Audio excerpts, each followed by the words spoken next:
All right, welcome back to another episode of Just Buy Less Coffee, answering the deeper questions of American politics. My name is Troy, aka Keep Troy Blue. With me, as always, is Cathy Called It Cannon, Cathy Cannon, aka Cannon's Fodder. It is VP Selection Day. Cannon, we were out last week with some internet issues and all kinds of stuff going on last week. There was like a mini hurricane that I didn't find out about until it was literally on top of me. So, is that how you usually find out things are on top of you? Just shut up. Why are you this way? Well, you can't ruin today, okay? Like nobody can ruin today. I know. Kathy's in such a good mood today. This is the day she's been waiting for. Oh, it's a good one. Remember how we said it wasn't possible? We like went through the whole thing. You're like, I don't think that'll happen. I'm like, I know, it but I wasn't can 2 weeks ago. Like it's been a hell of a 2 weeks. Like I know. I didn't have. I don't think Walz was on anyone's radar. It was Shapiro, Bashir, and Mark Kelly. Bashir kind of fell off. But Bashir was kind of replaced by Walz, I guess. But anyway, Kamala Harris selects Minnesota Governor Tim Walz as her running mate. This was Cathy's first choice. Cathy's super excited about it. Troy, it's important. It's Walz, not Waltz. Oh, Walz? Tim Walz? Yeah, Walz. W-A-L-Z. No, there's no T in there. I've been saying that wrong for the whole 4 days I've been talking about him. No, that's why I said, Troy, no, it's important. You got to, because that's why it's balls to the walls, man. It's balls to the walls. Yeah, it's not balls to the waltz. But that kills the Harris Waltz. The sign now says Harris Waltz. It's Harris Walz. It's Harris Walz. So you gotta get it right. This is my man. He's a teacher. He's my guy. I know he's a social studies teacher. 20 years, high school. Let me give a little bit of his resume. This is the time when both sides will try to define who Tim Walz is. Cathy and the Republicans are Walz. I'm going to correct you. Tim Walz coming balls to the walls, coming out saying that he's a hardcore lefty, he's a socialist, he wants to unleash hell. Donald Trump literally saying that he will unleash hell on America because he's some sort of because I don't know, Republicans believe that Democrats are pro-crime or something. I don't know. I haven't seen any of the Trump meltdown because I've been at school all day. So you're going to have to fill me in. It's going to be great. I mean, he's sort of sending Vance out there to deal with this one, which I cannot wait for this VP debate. Anyway, we're all defining. First of all, $10 million was raised in the first few hours. $10 million was raised for the Harris campaign in the first few hours of this call, before even 9 a.m. on the West Coast. Before you were even out of bed, before Troy knew this was the thing, we were $10 million out of bed. I rolled over and checked my phone, and I was like, "Oh, it's Walz." And I texted Cathy. She's like, "Yeah, bitch, I know. I've known for hours because I'm on the East Coast." I know. But yeah, don't worry. When you're in Spain, you'll have the definitely the run on American. Can I just text you at weird? It's gonna be 2 a.m. your time. I'm gonna be sending you 50 texts. Yeah, man, I'm an insomniac. That's totally fine. Well, yeah, 2. I guess you'll probably still be up at 2. Well, yeah, no, remember, I get up at 5 o'clock in the morning for work, which would be you'd be having your lunch or your siesta, right? I'll be in siesta when you get up for work. Yeah. Ooh, I have first period planned this year, so it might actually work out. I can have my morning chat with Troy. Hey, what's going on? You should have me Skype into your class or something. Walz was Walz grew up on they're trying to label this guy as some lefty socialist, totally out of touch. I cannot wait for him to speak for the first time and for people to get to know him, because he has a really low name recognition. Obviously, most people who aren't us or live in Minnesota are going to know who this guy is, or haven't been falling in love with him for a week. Cathy's literally in love with him. He grew up on a farm in Nebraska, literally a farmer. Joined the National Guard as a teen to pay for college. Served for 24 years. He was a public school teacher and high school football coach, social studies teacher for 20 years, and a good football coach, no less. He won shit, trophies, win state or something. Yeah, I can't remember what it was. My friend told me, but I was excited. And he's also a geological service nerd, right? There's actually a really there's a cool story from Yeah, no.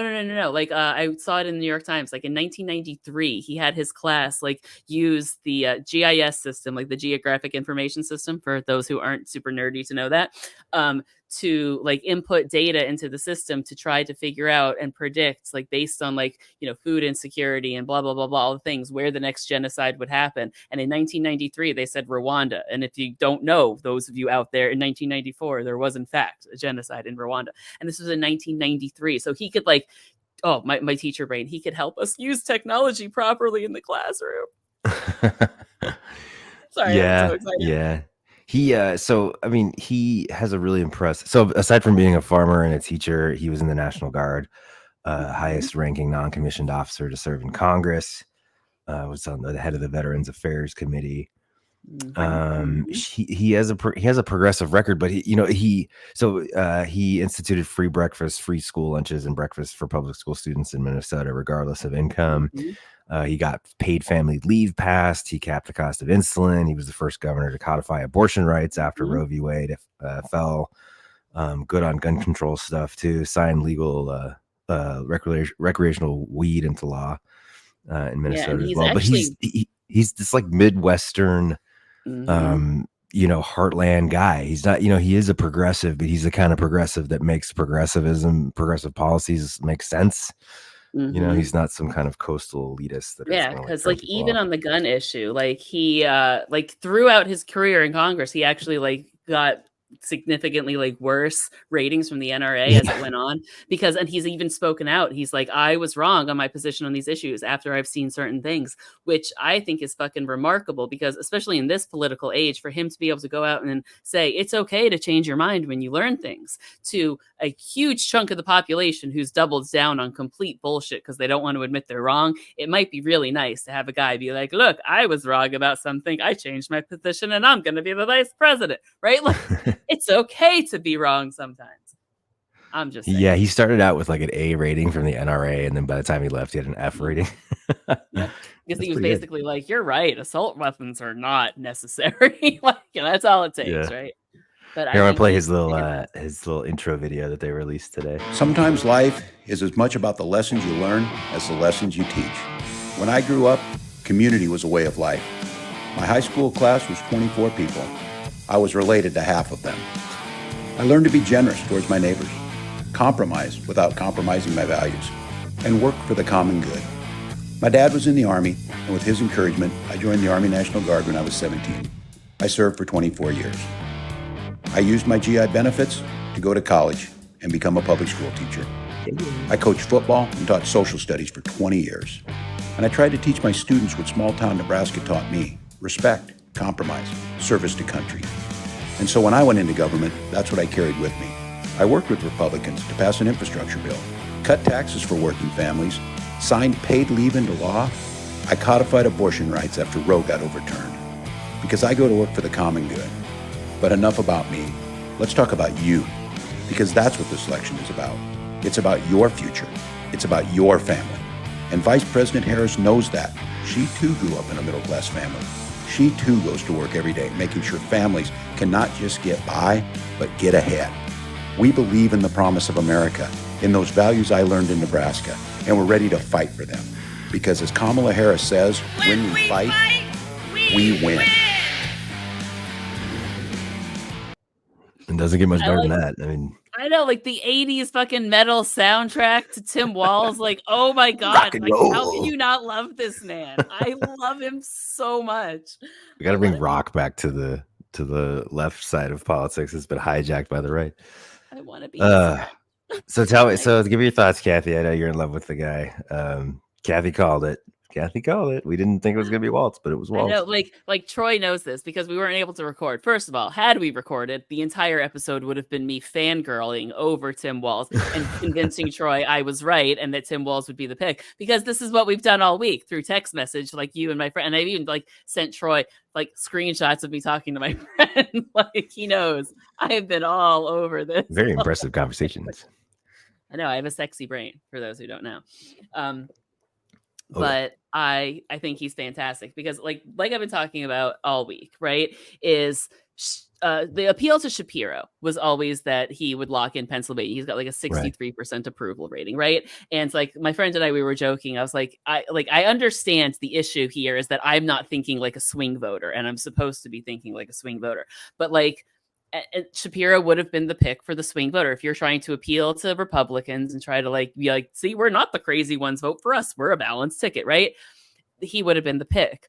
But Tim Walz has all the same progressive credentials that Josh Shapiro has, right? He did the school lunch thing, whatever. Literally the same signature policy, the school lunch thing. Yeah. But none of the baggage. And I kept saying, Josh Shapiro brings too much baggage with him. And from where I'm sitting, like the blue wall, as they call it, which is Pennsylvania, Michigan, Wisconsin, and Minnesota, right? Like that's kind of the wall.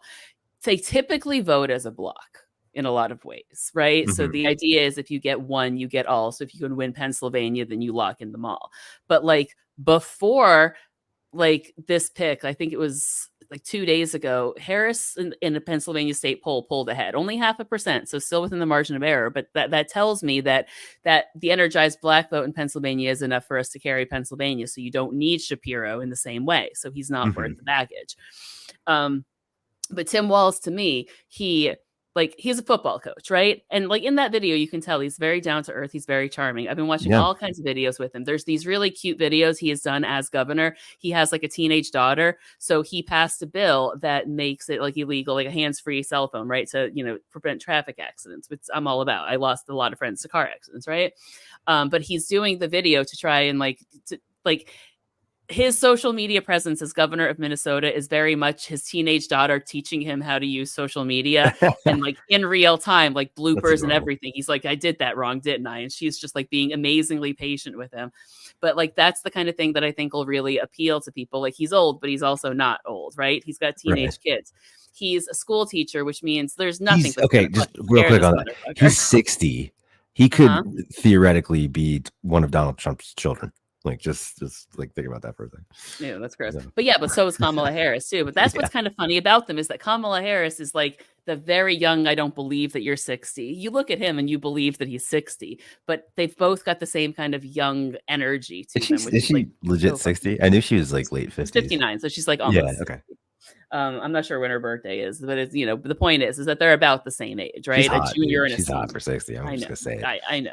I anticipate a lot of this through I mean, I'm not going to objectify her, but she's a beautiful woman. I've seen her in person. No, I know. It's like the same way you get all googly eyed over Jen Psaki. You're going to get all googly. Like you'll watch the DNC the way like I watch John Ossoff, right? You'll be like, oh, stars and bubbles. It'll be great. Yikes. But like, and I don't just say this to kind of toot my own horn here, but there's something to be said about being a school teacher. It prepares you for things that like the normal person wouldn't. Could he look more like a high school social studies? My AP government teacher looked exactly like that guy. I mean, you're sort of the outlier, but I feel like every like AP government teacher looks like Tim Walz. I don't know. I just imagine he always has chalk dust on his fingers because that would be accurate. I bet he was a badass teacher. I would have loved to take his class. Well, that's what I'm saying. Like I told you about that activity he did with his kids in 1993, right? And that's what I'm saying. Like he could bring like funding and policy to innovation and investment in education. Like right now, the concern about technology and education is like AI just basically doing kids' homework for them, right? And we don't really know how to combat it yet. Like we've come up with certain ideas, but like there are ways to use that correctly if you can regulate it correctly. And who better to try and figure out how to effectively use technology in schools than a veteran 20-year teacher who's been using technology in his classroom since the 90s in an amazingly innovative way. So that's fucking great to me. But I also think he opens up the map in like we could be going into states that we wouldn't normally look at with him, honest to God. And especially being able to take advantage. Like Iowa just passed their abortion ban. Iowa has gone blue in the past. I think he's the kind of person that could talk to people to Iowans, right, and get them back on board. Midwesterners really stick together, like the way Iowans like kind of glommed onto Pete Buttigieg. I mean, they just they understand each other in a way that I think. Well, yeah, a lot of the authenticity that they want, and the authenticity, and that Walz has that. He has that incredible authenticity. Yeah. in spades. So I think you send him to Iowa. And even if we don't win Iowa, you know this. If you make the Trump campaign spend money in Iowa, they've lost. Totally. Send him to Texas, send him to Dallas, and have him talk at a high school to a football team about nothing but football, right? Have him go on a bunch of podcasts during football season and talk football. Put him on with the Kelsey brothers, and they're not even talking politics. They're just talking like what happened in the NFL this week. Let him be a football bro, right? Yeah. And then send him to Georgia, right? Because he's the charming and safe kind of guy that a suburban white woman is going to be like, oh yeah, you can watch the kids. That's why I don't think they've thought this one through. Everybody on the Trump side sort of gloating today, like this was the dumb pick. They should have gone with Kelly or Shapiro. Trump posting just thank you, like literally just said thank you on his True Social today, sort of in reference to I'm going to save that for when we serve. We should put a pin in that because I think they're going to be when this guy comes out, he's going to come out here in a few minutes actually. I've got it up here just in case we can catch it live. When he comes out and speaks, they are going to shit their pants because again, I don't think people really know who this guy is. At all. He was the first governor to codify Roe. He got legal weed in, and he had the free lunch thing. So people know that he's sort of a left-wing governor. But to your point, like they don't know that he's a football coach. They don't know that he's a farmer and he was a veteran. Like he's going to kick their ass on some of these sort of like heartland issues. They don't know like how Trump, the billionaire from New York is going to be Yeah. competing with this guy, and JD Vance doesn't have a chance, doesn't have a prayer against, because he's so fucking playful and charming too. Like there's this one really cute clip, and I don't know if I sent it to you or not, but it's like him at the fair with his daughter, and he's like, we're gonna go get bacon or sausage or something. She goes, I'm a vegetarian. He said, okay, turkey. She goes, turkey's still meat, not in Minnesota. It's fucking hilarious, right? Like it's just so very down to earth, very like it allows the people, and here's like where I think his biggest appeal is, truthfully, it allows the people in the woke war to have a safe place to stand, right? Because there's a lot of people who don't agree with how rabidly crazy Marjorie Taylor Greene is with the anti-woke thing, right? But they also are a little uncomfortable just because people are squeamish and slow to accept things about like fully embracing the gay rights, the trans, and all of that, right? Because like there are people who in the middle need some time to learn how to understand it, and I feel like he's the perfect person to teach them how to learn to understand it, right? Here I am figuring out my vegetarian daughter. Turkey, it's close enough, right? It's playful in a way that's I'm accepting, but I don't understand. In a way that's also gives them the room to try to understand, and he can model that for people who are lost and not knowing how to model that. Like I don't want to be offensive, but I don't understand. But if I question it, you kind of bark at me. So he's like what I'm saying. It's a skill of a teacher where you can be like, come here, sit down, let's solve this. Like the de-escalation skills of a high school social studies teacher / football coach in this political environment. I don't think you could pass that. And I'm so glad they did this. I cannot tell you, I'm thrilled. It's very my clear. favorite line of his was from the other night on the White Dudes for Harris call that I was on. White Dudes for Harris. Walz was on that call and he had some great lines, but this was my favorite. He was talking about Donald Trump the day after the election. He's talking about, all of us raising money for Kamala Harris on this call. He said of Trump, he said, make that bastard wake up afterwards and know that a black woman kicked his ass and sent him on the road. Like that's hell yeah. I fucking love him. And that's what I'm saying. That's the kind of candidate he is. So. Like to go back to like 2000 when everyone was like, oh, George W. Bush is so charming and all that bullshit. Like he's the guy you can have a beer with. Tell me you wouldn't have a beer with Tim Walz, right? Tell me he's got the beer thing. Yeah. Exactly. Like you could see this guy hanging out at the bowling alley on a Saturday with the bowling league, bitching about like the price, he's just so fucking normal. I love it. He's what we've needed for a long time. And Buttigieg has this quality too, again, midwestern. Mm-hmm. But you're right. Like, just the idea that, like, look, is that him? Is he up now? I don't know.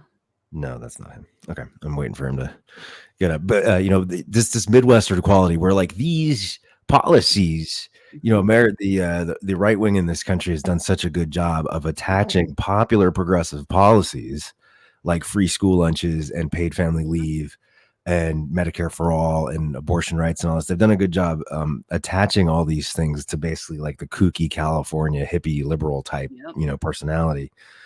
we haven't really been able to combat that. The only way we've been able to combat that is sort of like put up like moderate centrist candidates, like Bill Clinton and Barack Obama. We haven't really had like a progressive candidate, because every time we run a progressive candidate, it sort of feeds into that stereotype. But I love this. I love the Buttigiegs and the Walzes, who are able to have those policy positions, but they're still like just regular dudes. They're just like, again, eating hot dog at the fair, like going to football games, or going to barbecues, like really just combating that image. I think that's exactly what we need. Yeah, I think it's going to be great. And he even said, this may even hurt him on the, because I'm sure they'll find it, but this may even hurt him. But he said, and he had another line that was just wonderful. It was like,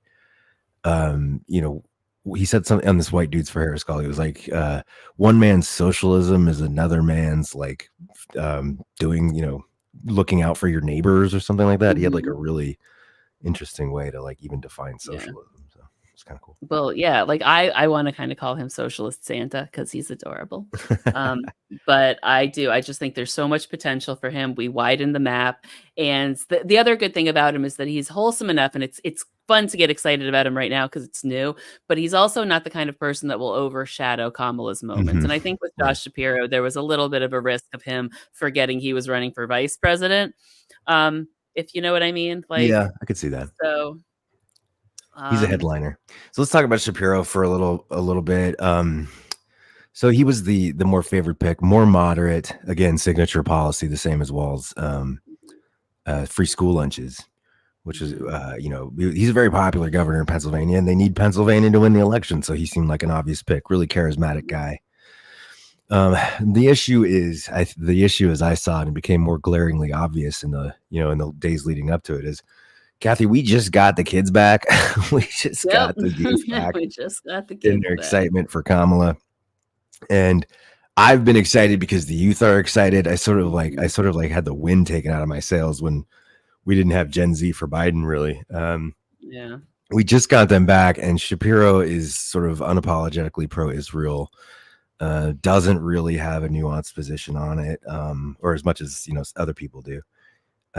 So I just, he would have been reinserting the Israel problem, the Israel division into the Democratic ticket, into the Democratic Party, when we had just found a candidate that kind of had enough excitement where we could all kind of come together and kind of,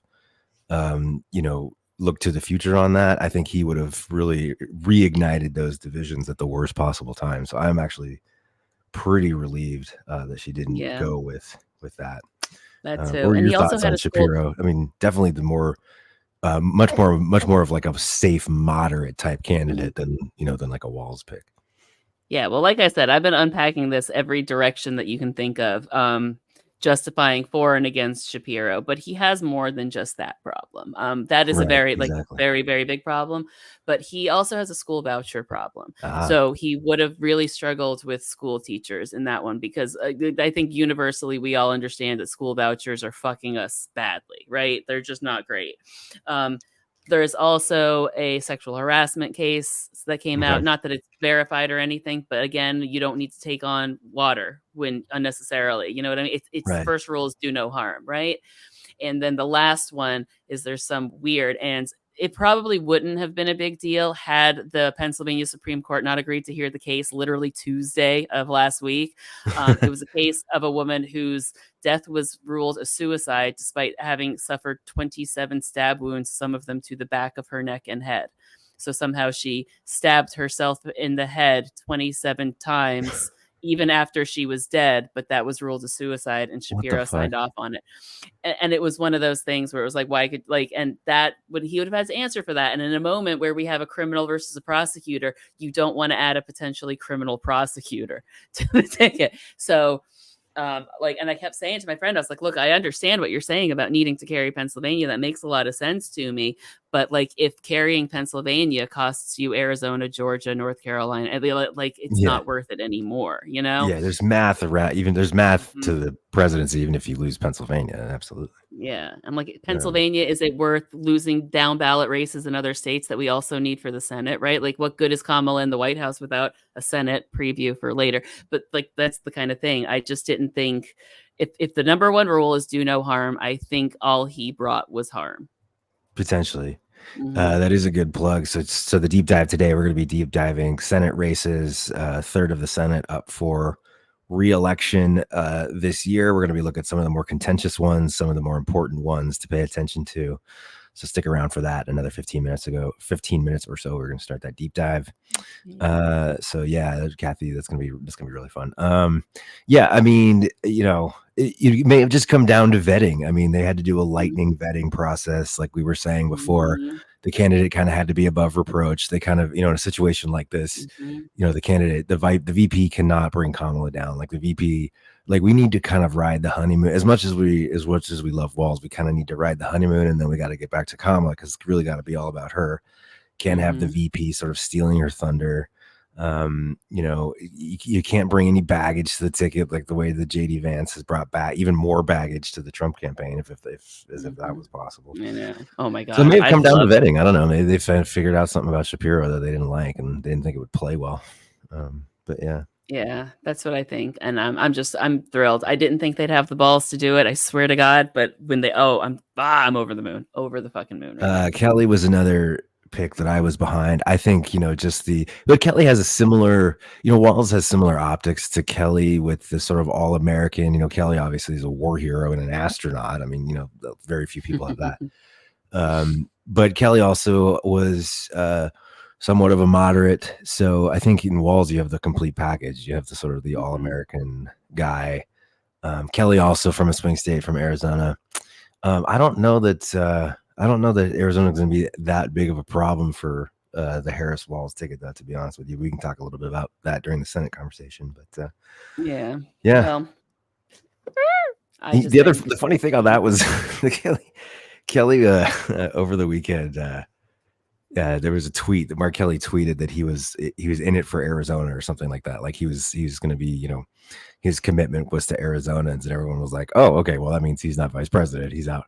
Quickly deleted that tweet, and then put up a much more like generic sort of ubiquitous running for national office tweet with like surrounded by troops or something like that.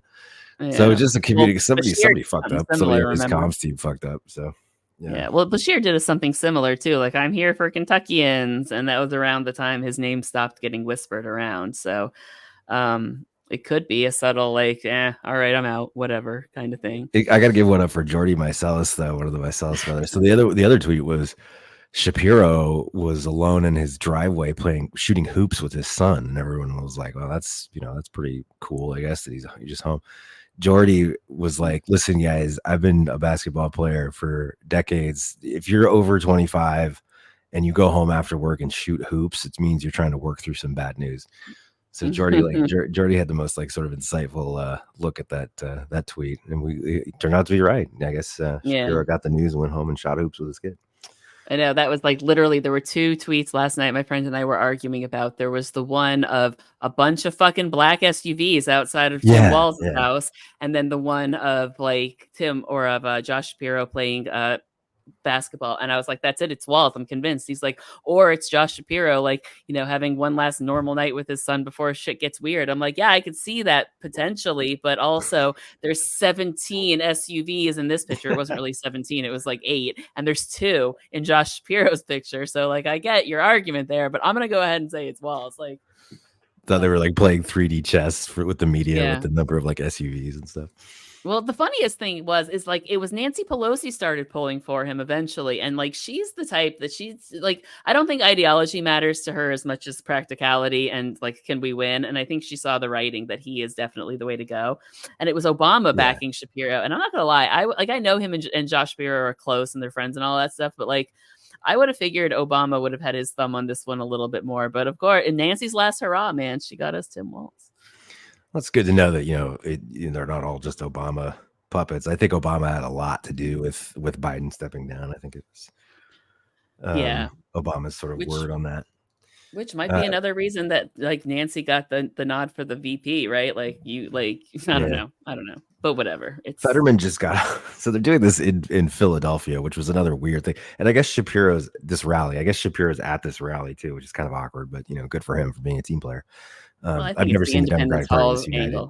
ever, Cathy, by the way. Did you see AOC's tweet? Yes. It's the funniest thing. Like a disconcerting level of array. Not disarray, array. Not disarray, array. I was like, do we know what we're doing right now? Like, as like weird. AOC and Joe Manchin both are. Joe Manchin too. I know. Came out in support of the Walz pick. Like if Chris at the same time, like simultaneously tweeting. Yeah. A staggering amount of array or whatever. Yeah. We've never been this united. Shapiro at this event to celebrate the guy that like literally less than 24 hours after he like took his job. Yep. So anyway, Fetterman they're in Philadelphia. So Fetterman, Pennsylvania senator, he just came out in his like sweatshirt and pants. They have this long ass runway. It took him like 3 business days to walk out to the end of the runway. And he gave a 3-minute speech and then left. God bless John Fetterman. I was like, what? Is he done already? Like, he just got out there. It took him longer to walk out to the microphone than did to speak. Yeah. That's the way he rolls. That's his thing. Let's go to the other side of things. So the Trump campaign, looking bad. Yeah. Again with the JD Vance stuff. The weird quote unquote weird talking point really stuck, and that kind of came from Walz. It did come from Walz. He said it kind of popularized the calling JD Vance and Donald Trump just fucking weird, which is kind of interesting. To be fair, he's not wrong. They're fucking weird. They are pretty fucking weird. JD Vance having issues with like household furniture and cats. That will never not be funny. It will never not be funny. That like, oh my God, when Jesse Waters actually went on TV, they said he fucked a cow. Like it was an internet meme until you made it news, my man.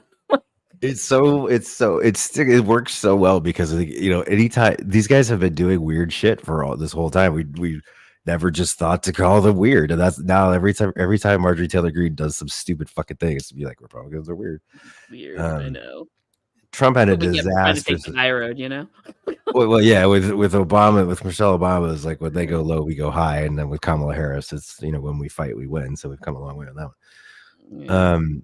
Yeah. So Trump had this disastrous appearance at the National Association of Black Journalists. Whose brilliant idea was it for him to go to that? I have no fucking idea. I don't know. I'm convinced there's a mole on his campaign staff, like sabotaging him, because otherwise, it's the self-destruction of the decade. I swear to God. Sort of his debate moment, like his Biden debate moment. We started talking about like maybe the Republicans need to like pick someone else. Start floating other people, but just absolutely terrible, man. Like, yeah, I think there's someone on his team, on his campaign leadership team, that's they did a pretty decent job after a while. Like, he's before the getting shot thing. He had, which we've all forgotten about. Notice. No one gives a shit. I swear it was a piece of glass. You don't get shot in the ear and then your ear heals the next day. Like I don't. But before he got shot, he was really softening his language, and he actually was trying some inclusive language. He's off that now. He's back to being just regular asshole Donald Trump. But I think somebody on his team, it was the same sort of people that were telling him to disavow Project 2025. We're now telling him to go to this National Association of Black Journalists, trying to up his appeal. He like how Biden had one job in that debate, and that was to not look senile, and he completely failed. Trump's only job at this appearance was to not be an asshole to Black people, and he just couldn't be. He couldn't get that done. This was President. We so appreciate you giving us an hour of your time. This is like I want to start by addressing the elephant in the room, sir. A lot of people did not think it was appropriate for you to be here today. You have pushed false claims about some of your rivals, from Nikki Haley to former President Barack Obama, saying that they were not born in the United States, which is not true. You have told 4 congresswomen of color who were American citizens to go back to where they came from. ABC. She did a really you good have job used words like animal and rabid to describe Black district attorneys. You've attacked Black journalists, calling them a loser, saying the questions that they ask are, quote, stupid and racist. You've had dinner with a white supremacist at your Mar-a-Lago resort. So my question, sir, now that you are asking Black supporters to vote for you, why should Black voters trust you after you have used language like that? Well, first of all, I don't think I've ever been asked a question so in such a horrible manner. First question. You don't even say, hello, how are you? Are you with ABC? Because I think they're a fake news network, a terrible network. And this is an audience I think of it's black people, by the way. that I came here in good spirit. I love the black population of this country. I've done so much for the black population of this country. I love that the crowd is like laughing at him the entire time. The perpetual victim that is Donald Trump. Everybody is so mean. And then they get into Kamala Harris. He makes the yeah, brilliant move of questioning Kamala Harris's racial identity to a room full of black people. And then we'll move on to other questions here. Some of your own supporters, including Republicans on Capitol Hill, have labeled Vice President Kamala Harris, who is the first black and Asian American woman to serve as vice president and be on a major party ticket, as a DEI hire. Is that acceptable language to you? And will you tell those Republicans and those supporters to stop it? How do you define DEI? Go ahead. How do you define diversity, equity, inclusion? Okay, yeah, go ahead. Is that what your definition? That is give me a definition. Would you give me a definition? Give me a definition. Sir, I'm asking you a question, a very direct question.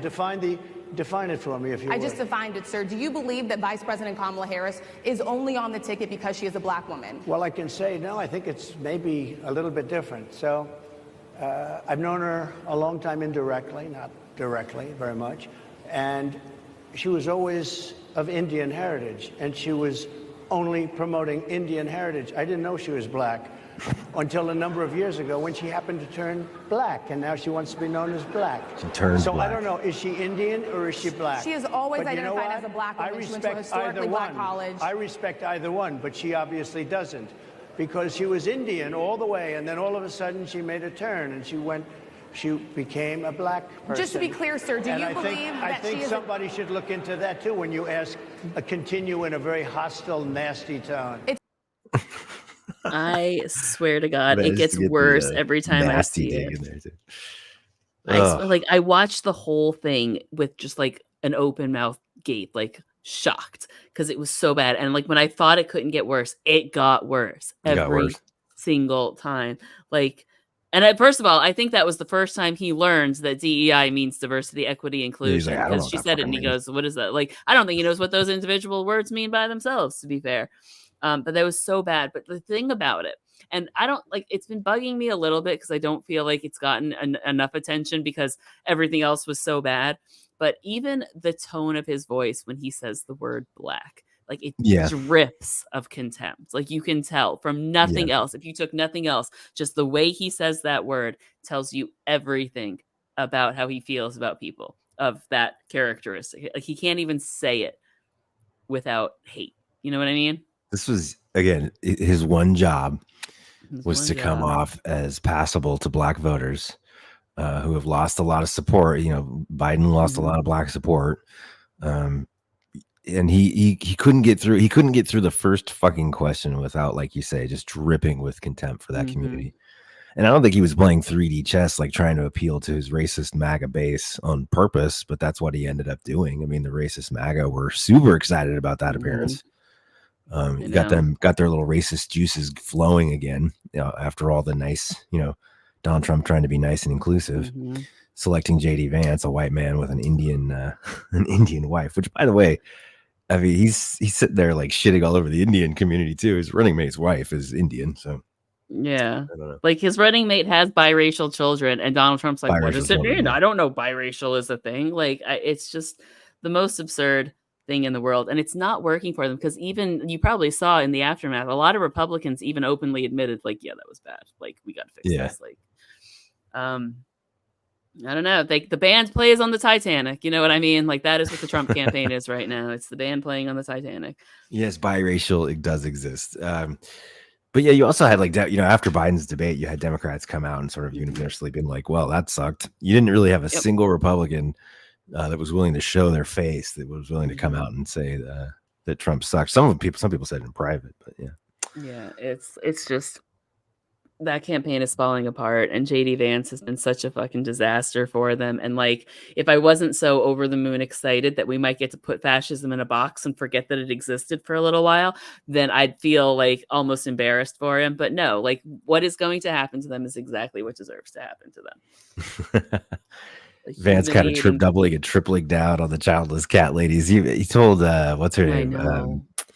He told somebody that he thinks that women without children are disgusting. I mean, it's really become kind of a policy position for them, is that the childless woman is some sort of undesirable in their version of the United States. It's really weird shit. Well, I'll tell you one thing. I love being undesirable to them. I have no interest in them desiring anything about me. So points for me. Good job, Cathy, being undesirable. Yep. I am not appealing to JD Vance. Thank fucking Christ. That is a huge sigh of relief. Yeah. Win for me. We're going to go, speaking of Cathy's desirableness, we're going to go into her deep dive now. The most desirable thing about Cathy is her brain. We're going to go into the deep dive on some of these Senate races. So 2024 Senate races, every 2 years, what is it, every 2 years? Yeah, every 2 years, all of the House is up and a third of the Senate is up for re-election. Yeah. So we do have a third of the U.S. Senate. We're going to go through some of the more contentious ones here and some of the close ones to pay attention to. It's not just all about president. We got to get some other people. And that's the point I wanted to make. So like the entire point of me wanting to do this deep dive, and I even typed it out for myself so I wouldn't forget to say it, right? Like I was going to do this.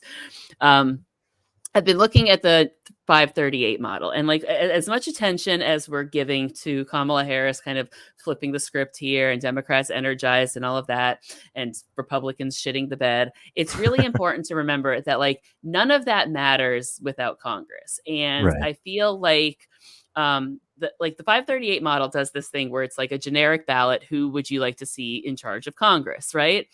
And right now, given that like Republicans are openly discussing how they want to ban abortion, that Project 2025, like all of it, which is itself polling as very unpopular, one would assume that on a generic ballot, people would say, yeah, I want Democrats in charge. I don't trust Republicans, right?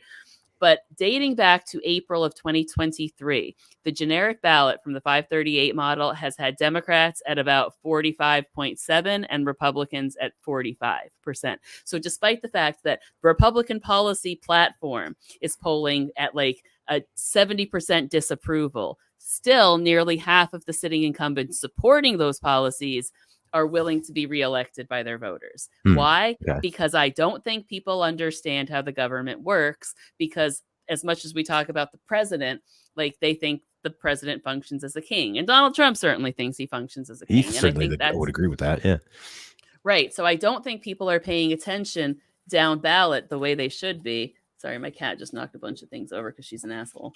And I think that might end up biting us in the ass. Like we might get so excited about the presidential race and not pay attention down ballot and then ends up with a Republican Senate that prevents us from doing anything. So I wanted to bring up like that I want that to be like here, because policy happens in Congress. The laws are passed in Congress. You want things to change, that happens in Congress. The president cannot by themselves do any of the things you want us to do. All right. So you're going to have to vote. How crucial would it be to, you're never going to get 60 Dems. I don't think in this political reality, I don't think there's a math to get there. There is, however, math to get to 51 Dems and like good Dems that would eliminate the filibuster. And that's going to be sort of key over the next few years too. In a situation right now where realistically we could walk away with what was I? That's not the same one. The best case we've got right now is 50-50, but there's also the possibility that Republicans could walk away with 53. Okay. So the thing is, we can barely hold on for our lives, or they can take 3 of our seats. And if they take 3 of our seats, then we're fucked, because it's easier for them to do that than normal, or it was 3 weeks ago. Anyway, this is definitely the year where we're looking at taking back the House, and Republicans are probably going to take the Senate. But again, they don't have to. We can beat them. I think they have a chance to take the Senate, but I don't think they will. In fact, I am willing, especially with the Tim Walz pick, willing to say that Texas and Florida are back in play for the Senate. Okay. And I know that like right now, you're all going to think I'm crazy. Like Democrats say they can get Texas all the time. Even if we don't get Texas, we can make them spend enough money there that it fucking sucks. But Florida is, that should be the strategy. Florida is fucking in play, and Texas could be in play depending on how delightfully charming Tim Walz proves himself to be. Right. But I think Florida is very much in play. So what I'm saying is there is a version of the universe where Democrats could have 52 senators. We can get rid of the filibuster and do for America what Tim Walz did in Minnesota. Like that's a real possibility, but only if you all get off your fucking asses and vote for senators and congressmen too. I love you. I don't mean to yell at you, but this is very important. I want to make sure I'm conveying my point.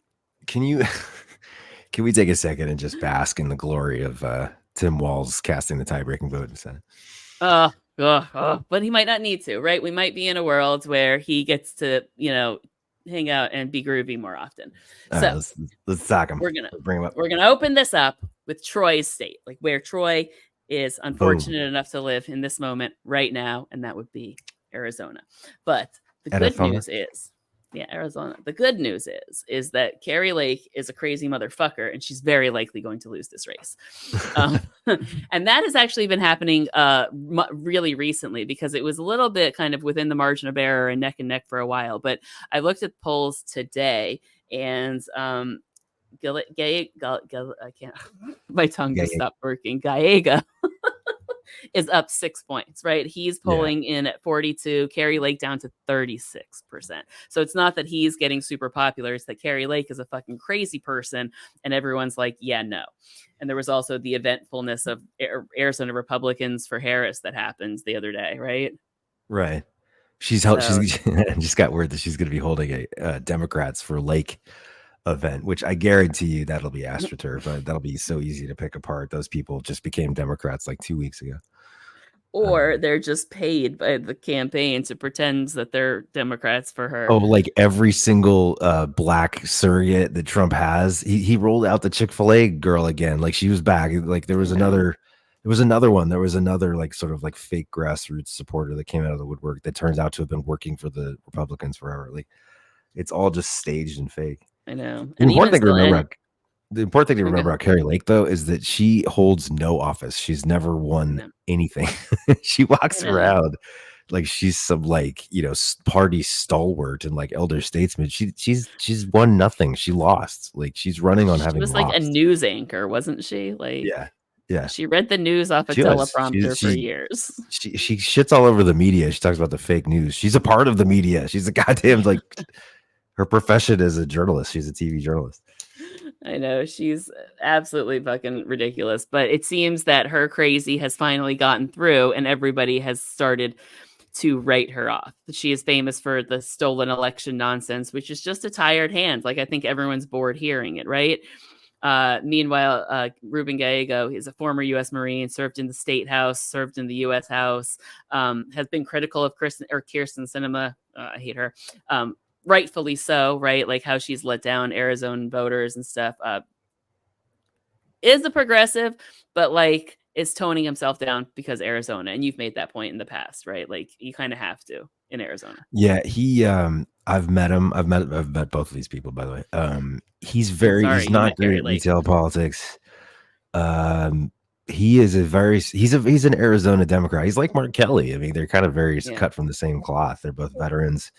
Both very soft-spoken progressives that kind of push their own, to kind of moderate themselves for the Arizona voting bloc. He would be an absolutely great senator. I think having Gallego and Kelly would be a dream team fucking Senate for Arizona.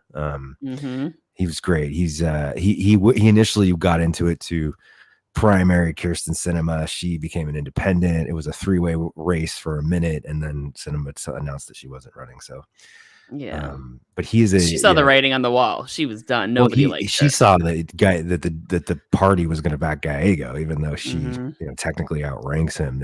She wasn't going to get that party money. But she's done us no good. She wasn't a member of the party anyway. Like fuck her. She didn't deserve it. I hate her. So Shapiro's on stage right now at the event. Again, good sportsmanship. He's good. Yeah, Carrie Lake's just absolutely fucking insane. I will say she's much better at retail politics. She gives a really good speech. I saw her live. I shook her hand. I was I was undercover pretending to be MAGA. That had to be funny. She gave me a hug and she's just really good at all that kind of stuff. But she is certifiably insane. She's absolutely nuts. Yeah, fucking and she's never won anything. She lost. She spent her campaign for governor trashing John McCain, and John McCain is all not even. John McCain is revered in the state of Arizona. Like they worship him. Exactly. It's like the dumbest move you could have. She's a lunatic. But now to my delightful home state. There's Troy. So let's go to Florida. Let's go to Florida. Now everybody thinks I'm crazy for thinking Florida is in play, but I swear to God, I think Florida is in play. And the best part about this is, again, we all know that I'm terrible with names. Debbie, somebody told me how to say it earlier, and I forgot how to say it. I can't help you on this one. I don't know. I'm not sure. McCarcel Powell. I think that's how I say it. They said it earlier. I apologize if I got that wrong. But she is the Democrat, or the primary is August 20th. So she's not even officially the nominee yet, but she's who the state party's backing. She's probably going to be the one that gets it, right? Rick Scott, as you know, or who don't, Voldemort or Skeletor, insert evil bad guy nickname here. He is the sitting senator. He is the former governor. He is a con man, a grifter. He stole millions from Medicare. He is an asshole. He is a monster. We all hate him. And I'd love him to go away. And Powell, I'm going to call her Debbie because I feel like one-on-one, she's cool. I'm going to call her Debbie, and I know how to say Debbie, and I love that. She actually represented Miami-Dade in Congress, right, for the 26th district. She's a South American born. She's from Ecuador, so she speaks Spanish, which means that the issue with Republicans making gains in South Florida and Democrats losing ground in South Florida is that we haven't had a Spanish-speaking Democrat down there that can talk to them for quite some time. And oh, look, we found one who's also a woman with a woman running for president, right? And she served the area before, which means she has won an election in that region before. They probably know how to say her name. I don't. I apologize. But that's the point. She has some name recognition down there. And that's the area that Republicans made the inroads that Democrats would need to make inroads back to make this a level playing field, because they didn't lose any ground in Orange County and Hillsborough County, right? They lost ground in Miami-Dade. And if she is in a position to represent Florida as a state by winning back South Florida for Democrats, I'm all for that. So what are the odds here, Kathy? The odds, I don't know. Well, I mean, Florida, like I said, pizza party punch in the face. We've heard how Florida goes, but the polls right now, like I said, and with her, without being the official nominee yet, she is polling at 43%, Scott at 47%. So Scott's still up, but 4 points against the person who's not really the nominee yet. Yeah, and that's what I'm saying. He's only polling 4 points up on someone who's not even in the race yet. I swear, Rick Scott could only win in Florida. That guy is he's so awful. He's just so awful. But that's the other thing. And it's the perfect storm that does it. Because remember, in Florida right now, abortion is on the ballot. So we can vote on our abortion rights. We can vote on legal marijuana. We could put a woman up for Senate. That alone, regardless of anything else, imagine if Florida gets to elect a woman for president and a woman to the Senate. Neither of those things they've ever done before. Florida's never had a female senator.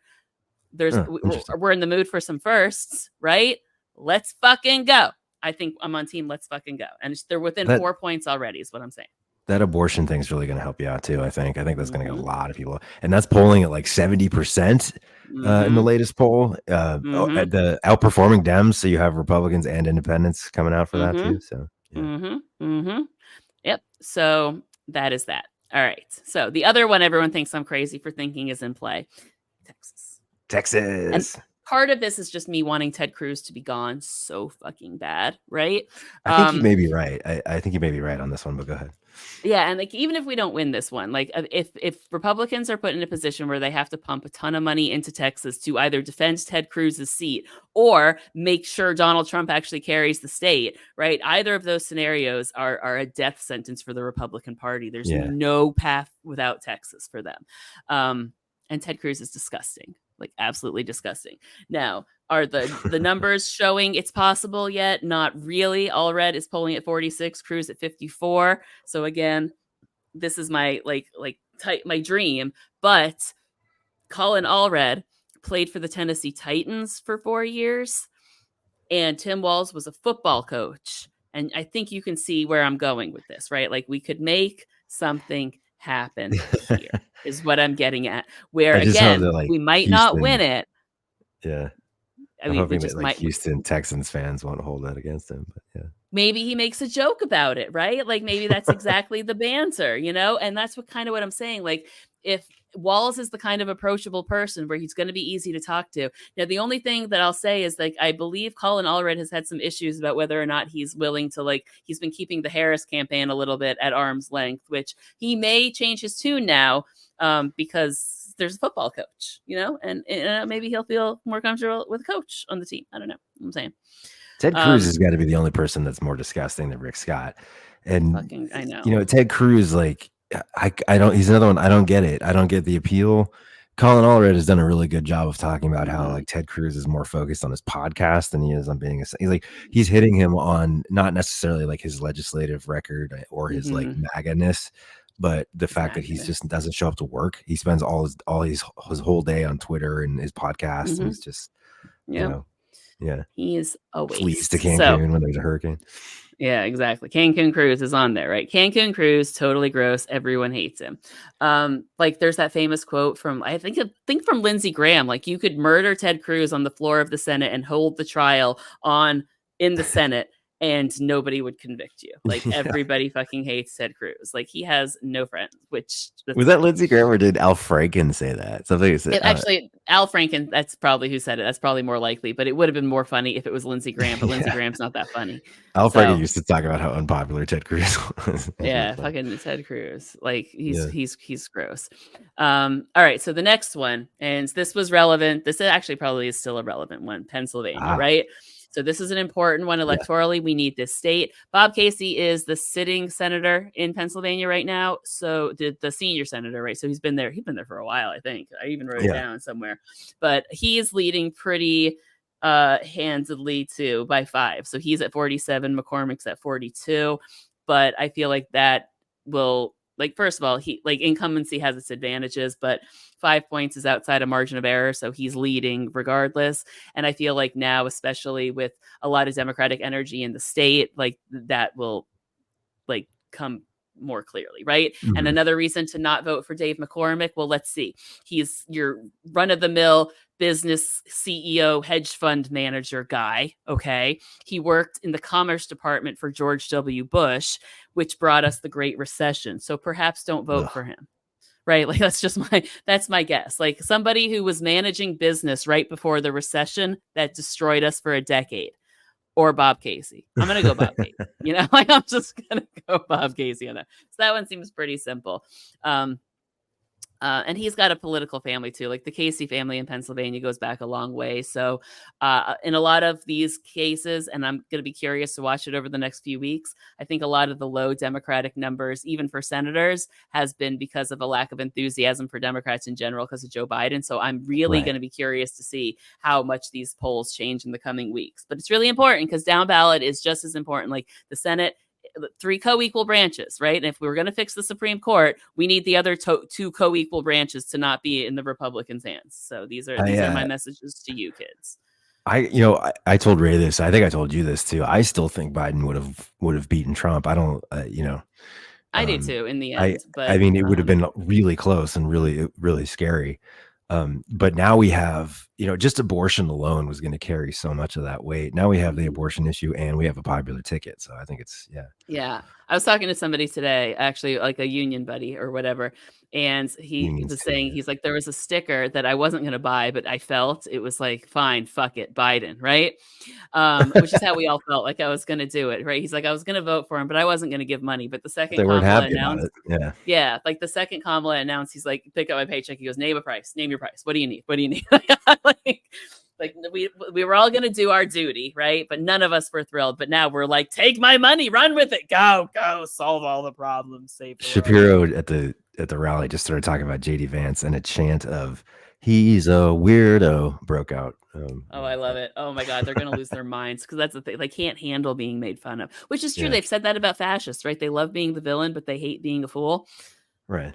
Oh, why didn't we figure this out sooner? Anyhow, that's like I said. Remember, I said at the debate, had Biden just gone full fucking dark Brandon and just made fun of Donald Trump, like, what the fuck are you even talking about, man? How am I supposed to respond to that? It's gibber. Had he gone that route, we'd be in a completely different. You should have dropped F-bombs. You should just be like, will you shut the fuck up? Jesus Christ. Right? Yeah, like that's what we needed, some more Scranton in Scranton, Joe, is what I think. But I can't wait for Kamala. We haven't really talked about the debate yet. That's coming up. I can't wait for Kamala to debate Trump. Is it happening though? Because he's backed out of it and then he rescheduled it for Fox and then he's like, no, never mind. I don't want to do that either. Like, he's a fucking cow. I love the way she handled that though.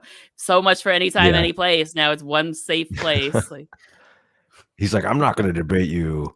I'll debate you on Fox in front of a live audience of my supporters. And it's like, yeah, exactly. Okay. And the arrogance of that, like, she's the vice president and you're like some guy dodging court trials. Like, who the fuck are you? Literally like, convicted felon. Like, I fucking hate him so much. All right. So our next race, which is another one that I don't think is as close anymore as I thought it was probably 2 weeks ago, is Michigan. Elise Slotnick and Mike Rogers. She is currently, as of today, she is at 51%. Rogers is at 46%. So again, 5 points outside margin of error. But anyone who knows, once you break the 50% margin, like margin of error or not, like you're winning, that's kind of the thing. So Mike Rogers is a weird guy. Like, yeah, what is it about that guy? I feel like he was famous for something recently. Because that's the thing. He's been around, so he pops up in Republican politics when Republicans need a stand-in Republican. Is the vibe I got in researching him. Right, he served the 8th district, which is one Elise Slotnick actually had served as well until they redistricted her out or whatever, and then she got elected to the Senate. So whatever. Then he served there from 2001 to 2015. So he was there for a long time. Before that, he was in the state Senate. He also worked for the FBI in the 90s. He was like one of the guys chasing down all the corruption stuff that they were digging out and going after the families and the mob and stuff like that. So he wasn't necessarily going after them, but he was in a lot of the anti-corruption jazz of the 90s, which is probably why he dude that just stood up for the FBI, like when they were wanting. Maybe that's where I know him from. Like, he was. They were going to defund the FBI, and he was the Republican that was like, "Fuck that." Yeah. Because he was a former FBI guy for a long time, for like a big chunk of his career. Yeah. So, that was him. That's why you know him. So I think Elise Slotnick is going to get that one. She's a really good senator too. And Michigan, I think, is pretty much just like solidifying themselves as, at least for now, going blue again. Like, this is where we're going to hang out for a little while. Kind of like a Democratic powerhouse since they got rid of redistricting. Well, yeah, and the other thing is, like, I think they're actually seeing the effectiveness of Democratic leadership in Gretchen Whitmer. Like, you gave her, and to the point of this whole little thing, what Gretchen Whitmer was capable of doing in Michigan, and what Tim Walz was capable of doing in Minnesota, were done because they were sent with Democratic Congresses as well. Right. And in some cases, very large majorities, like in Minnesota, like they were capable of doing all of these things. But also in both cases were good at bipartisanship, right. Of bringing Republicans on board with what they wanted to do. So we need to, like, if we want a Michigan and a Minnesota for America, we need to remember that Congress is important. I'm going to say it a lot. I want to make sure the message gets there. I'm doing the thing I do in school, like, for no particular reason at all. Maybe we should write these words down in our notebooks. I'm a coasty, I'm a lefty California coastline socialist, and I'm just praying for the U.S. to become Minnesota and Michigan. Let's do it. That's what I want. As a Floridian, trust me, I'm definitely hoping for that. Like, sometimes I think, I'm like, would the cold be worth it? Would the cold be worth it? I don't know. I wonder sometimes. But now another one that I think was more scary 2 weeks ago than it is now, Wisconsin, right? And the reason I was worried about Wisconsin is Tammy Baldwin is fucking fantastic. She's actually very popular in the state. She's polling at 54% over Mr. Hovde, I think is how you say it. Who's polling at 43%, right? But the reason I was worried about Wisconsin is if Wisconsin was in play for Trump, he would be there, and that I thought would affect this, right? Right. But I think new ball game now. So Tammy Baldwin, actually, she was fucking sassy as shit when JD Vance was kind of like his childless cat lady. Remember, she is openly lesbian, right? Yeah, the only she's gay. openly lesbian member. Yeah. So she posted a picture to her Instagram of her at home with her cats, like guilty. Good for her.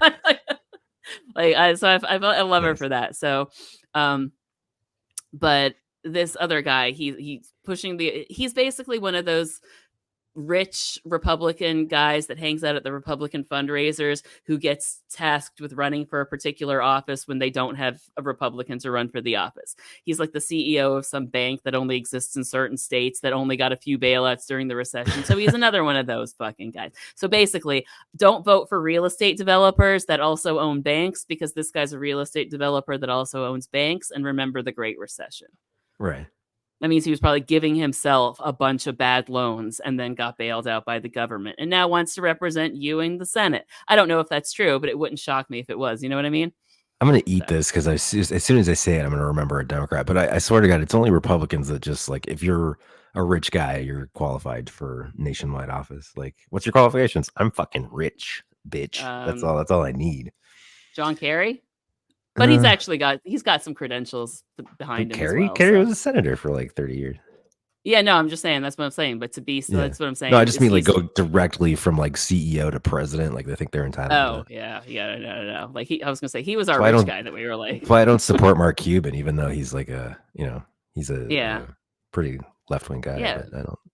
Because the skills necessary for running a business are not the same skills necessary for running a country, nor are the motives, because businesses are profit driven and governments are purpose driven. Yeah. Those are antithetical to each other. Yeah, Republicans have forgotten that, obviously, in the Trump era too. So. But there's so like they just don't like public service. We just threw public service out the window. Like that doesn't matter. Like distrust of public servants. I'd rather trust a fucking bank CEO. Yeah, sure. Yeah, exactly. All right, so next on our list is another swing state that I would love to carry all the swing states. So this is Nevada. So this is swingers. So this is Democrat Jackie Rosen against Republican Sam Brown. And this is the one where like I can't say bad things about this guy because it's not like he's the kind of Trumpy weirdo Republican, right? He's military Republican, and those are a very specific type of Republican, right? And he deserves all of our respect. So he is a veteran of the war in Afghanistan. He was hit with an IED. He suffered burns over 30% of his body. He has since from there come back, and he works for something like a nonprofit called Palisade Strategies, which basically advocates to get veterans medicine and medical care that they need. So like he's a Republican, but I don't hate him. Okay. Yeah. He's a decent guy who has different opinions on issues than I do, but very clearly has been willing to give for his country. So I have nothing bad to say about this guy. I very much disagree with him on a lot of things, but I respect him. I don't think he's going to win. I lived in Tahoe, as you know, and Tahoe is a bi-state community. So I lived in California, but basically I spent, at least half of my time in the state of Nevada liaising with Nevada agencies and getting to know that political community as well. Right. Nevada is a blue state. I don't know why they're freaking out. I mean, historically, it's been a red state, a swing state. It's just trended more for a while. It's just trended more and more blue. Like they have a Republican governor now, but he's definitely moderate, like not a Trump guy. 2 Democratic senators.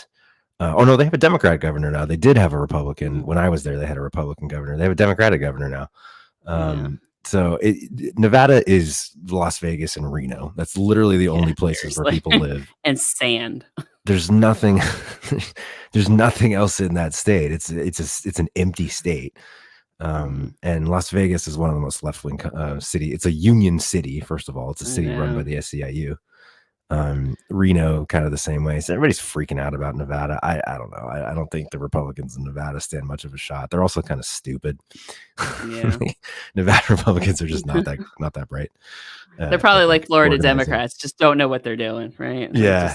Kind of similar. Like they spend most of their time fighting each other and they don't really, Yeah, that's Florida Democrats. That's for fucking damn right. Anyway, so but he also probably go ahead. Yeah. No, that was it. I don't think the Republicans stand much of a chance in Nevada, actually. Yeah, and Jackie Rosen, she's their current senator. She has been since 2019. Prior to that, she served in the House for a long time. She's pushing for healthcare and housing, which are the issues that are important to the service industry, which makes up Nevada, because a lot of service jobs don't have healthcare and don't pay enough to earn. So, like, she's fighting for better access to the things most important to the biggest industries in her state. So, I think she's probably fine. If people just she's both. Go ahead. Oh, sorry. This is the other one that I could speak on intelligently. Like, people don't understand Nevada. Like, people look at Nevada and think it's Arizona. Like, they think it's like a cowboy libertarian state. It's a fucking union state, man. It's a state run by casino workers and casinos and service workers. Exactly. Like, no, it is not what you think it is. But she's polling at 45 to his 40. So it's a 5-point margin, but she's not over the 50% mark. But again, she's probably safe where she's sitting there. So as you can see, this is like so far been really good news, is that Democrats look like they're going to be able to hold most of the seats that they've currently got. And it looks like they're picking up, you've got two, well, I guess technically two. So you'll pick up a Democrat for a fake Democrat in Arizona, right? There's you'll keep your Michigan senator. Then there's, a potential for Florida and Texas, right? Whereas, everybody else is kind of keeping their seats. And this brings me to, and this is another one. So our next one is going to be the same thing. We've got Tim Kaine and Hung Kao, I think is how you say it. And notice there's nothing about him. I couldn't find anything about him. I looked his own. Nobody. Like, there's his Wikipedia page doesn't have a link. Okay. So I had to go digging. So so there's nothing there. So I had to go to his actual campaign for, so the only information you can find on him is his own campaign website, where he talks about himself. Okay. So he is a refugee from Vietnam, since he came here in 1975. He spent a few years as a refugee in West Africa as well, apparently. He moved to Virginia when he was a child. He went to the Navy Academy. He was a Navy officer, I think. Went to MIT and Harvard. Basically, like, all I can say is good things about him because it's his campaign site. So he's going to say good things about himself, right? Like, so, he doesn't he's a have husband, a father, and a patriot. Section. Yeah. Like reasons I suck. His website, to see it, has a lot, like a very Top Gun meets cowboy movie vibe. Like, in half of the pictures, he's like wearing, like the way Ron DeSantis did, like, here's my big gear. Now, to be fair, he was actually, whatever. But then the next one, he's like, look at my cowboy hat. I don't know why he's wearing cowboy hats in fucking Virginia or whatever, but like, you do you, boo boo. Were there cowboys in Virginia? I'm not sure. I don't fucking know. I mean, it could just be like he was hanging. I don't know what it is. It's just like his website. I have no fucking answers for you. But he's running against Tim Kaine, who I have called here if vanilla ice cream was a person. So if vanilla ice cream was a person, I still haven't gotten over her Hillary picking Tim Kaine. That was the yes. God. Yeah, for those who don't know, Tim Kaine was the vice presidential pick for Hillary Clinton back in 2016. So not that as just cool summed as Tim up Walz. That whole race. Like, Hillary's just like, I like this. Like, Tim Kaine appeals to no one. Like, literally. Yeah, the vanilla ice cream of humans. That's what he is. So I liked that little thing on myself. Now the next one is interesting, and I actually want. I just want to point out that you also misspelled Virginia on this slide. It says Virginia. I did actually. That's really funny. Virginia. So I'm fixing it. Well, it won't fix in real time. Whatever. Leave me alone. I can't spell very well. All right. So the next one. Insult to Elizabeth the First. Yeah. Fuck her, man. Anyhow, the next race is an interesting one because it's again one of those, because I'm a Democrat, I hope we win it, but I wouldn't hate if we lost it. Well, this is a really good race, and that both of these candidates are actually pretty good. Also Brooks is kind of came out of nowhere. Like, she was another polling fail. They thought she was going to lose by like 10 points, and she won by like 8 or something like that. Yep. So, but Hogan isn't bad. Yeah, she's really interesting. Like, so she has been like involved in politics, like at the volunteer kind of like local, person level, right? Like, she went to the convention in 92 as a volunteer for Bill Clinton. Like she volunteered for Al Gore's presidential campaign. She worked on Barack Obama's campaign. So she's been one of those like involved in politics, right? She was a state attorney. So again, more prosecutor energy. Yay, go. and she is running for Senate. So she's the only office she's held is the state attorney office, right? But what is appealing about her is a little bit kind of what's appealing about Tim Walz is she has very sort of like normal person energy, right? Like she's not part of this political, like she's been very active in Democratic politics, but at the grassroots, like local, be part of things level, not in the governance level. Does that kind of make sense? Yeah, totally. And I just think she is really relatable. And like you said, like nobody saw her coming. She was so appealing to people that she kind of organized and brought about her own grassroots support, if you will. And this one will be interesting to see, just to see if that momentum can keep going and carry her into the Senate. Like her political positions are exactly what you'd expect them to be for a Democrat. But here, I think the story is Larry Hogan. And not because I like Larry Hogan or want him to be the senator for Maryland, but he's the governor currently. He was one of the few governors that like spoke out against Donald Trump when he was pulling all of his stupid bullshit.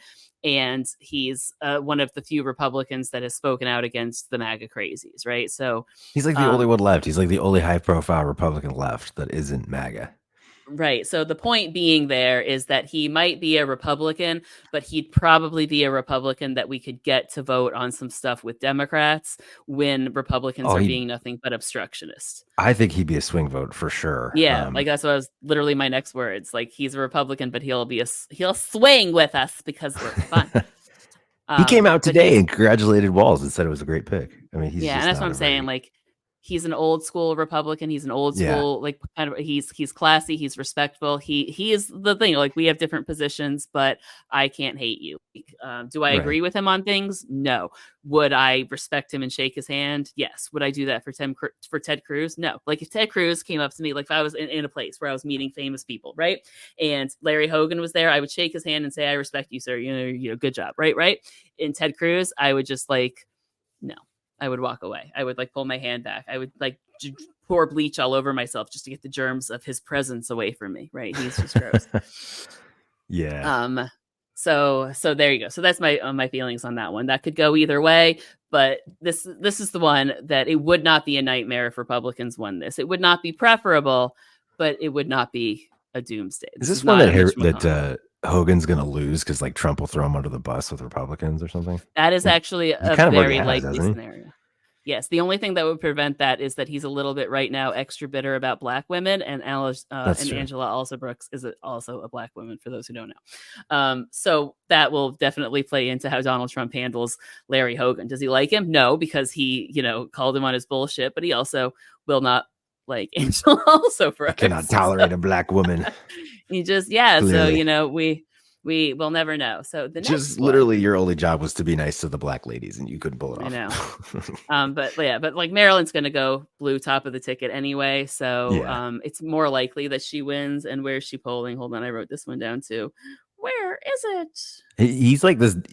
Who was the Republican governor of Massachusetts a few years ago? He's like that. It's like a Republican in a very blue state. Scott Brown, I think was his name. No, was that it? Yeah, something like that. Yeah. Yeah. Where it's just like, okay, yeah, you're a Republican, but like, it's pretty moderate Republican. I was trying to look for the polls. Hold on, this is Ohio. I can't talk today. I am a mess, you guys, because I went back to school and I have to wake up early again. No, Maryland. Why am I looking in? Like, what's wrong with me? They would have put me down years ago. She's at 48 to his 40, so she is leading in those. She's up 8. Oh yeah. So okay. You don't really stand a chance there. So, but if he ended up pulling one out, it wouldn't be the end of the world. He's not a terrible person. The next one, okay, this race, I have so many thoughts on this, and you're out west, so you actually might have more insight on this one. Montana. Okay, so here we have Democrat John Tester. I don't know much about Montana, but yeah. Well, John Tester has been a Democratic senator serving in Montana for a long time. Like a long time. He's been around. And he's a Democrat, but he wins in a very solidly red state and repeatedly wins in a solidly red state. And he's been there since 2007, right? So he won as a Democrat in 2006 when Democrats won in huge numbers. Remember, like just a huge wave of Democratic victory in 2006. but he knows how to talk to people in Montana, to Montanans, right? He understands how to talk to Republicans in a way to make them understand the policies. He's a very moderate Democrat because he has to be. He's in deep red Montana. And he's running against this guy, Tim Shishi. I don't even know. It's dumb.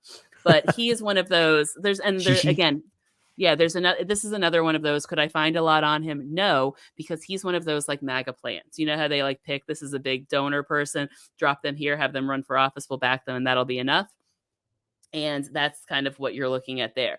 Tester right now is polling at 45 to Shishi's, I don't know how to say it, 50%, which is really bad.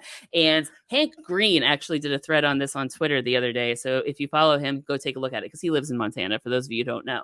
But like, Montana has had a huge influx of Republican people kind of moving there, like a huge influx in the population. And so the new Republicans moving in are the crazy fucking MAGA Republicans, right? But the Republicans in Montana that have lived there for a long time know Jon Tester well, are familiar with him and trust him. Whereas the new Republicans coming into the state are very much the brainwash. He's a Democrat. He must be the devil, right?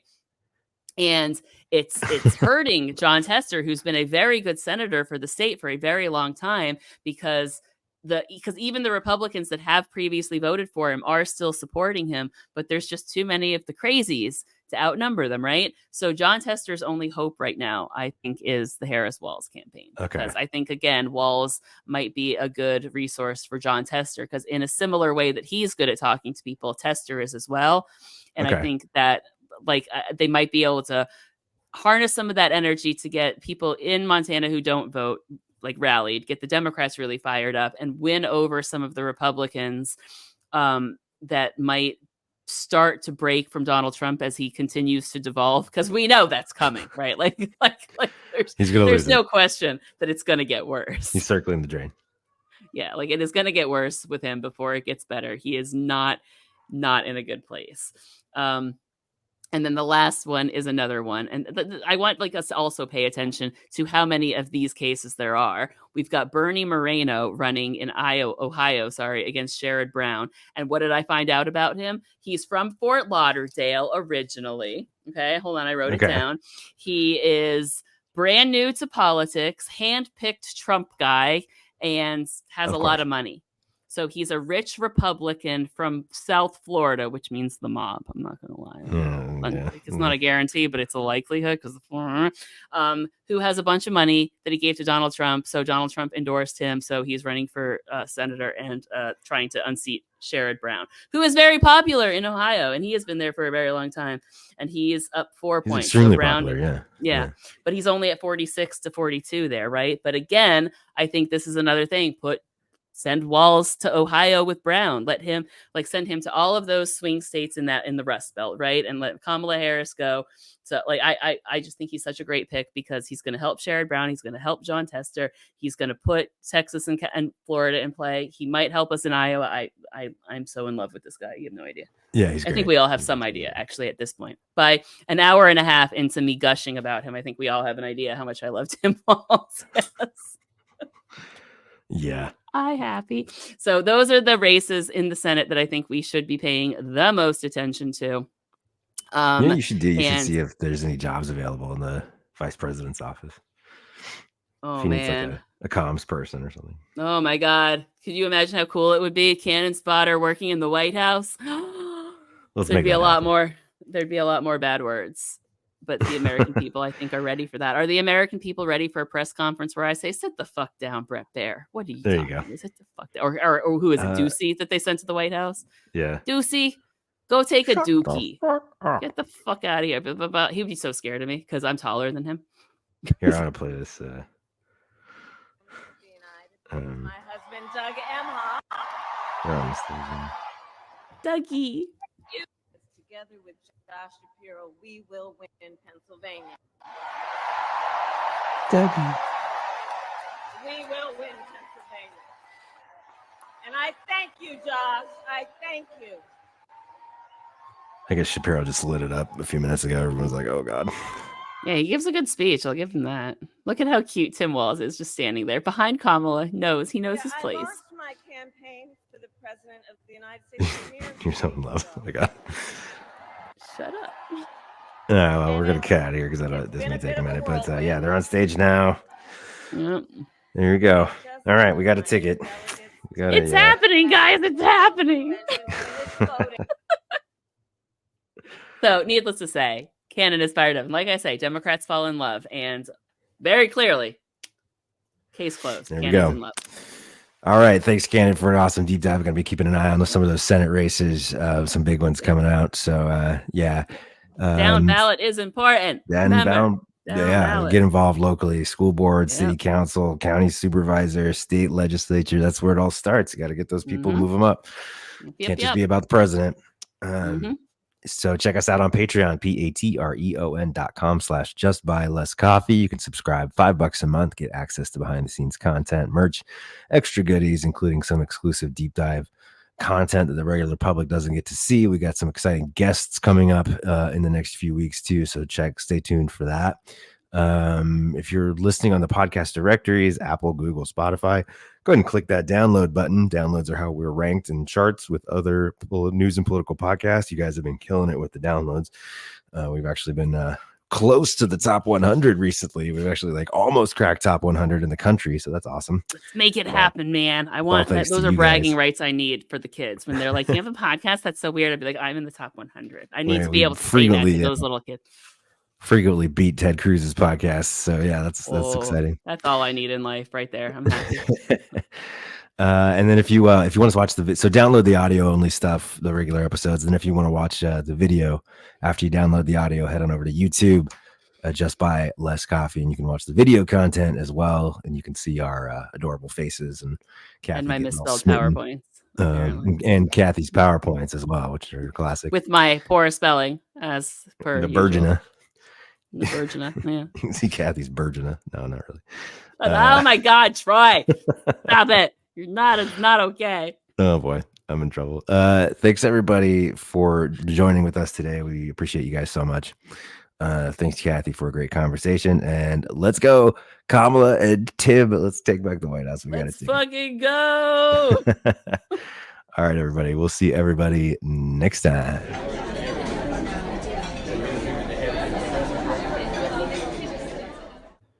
You've been listening to Just Buy Less Coffee, answering the deeper questions of American politics, featuring Troy Matthews at Keep Troy Blue and Cathy Cannon at Cannon's Fodder. Follow us on TikTok, Instagram, Threads, and X. All opinions are our own.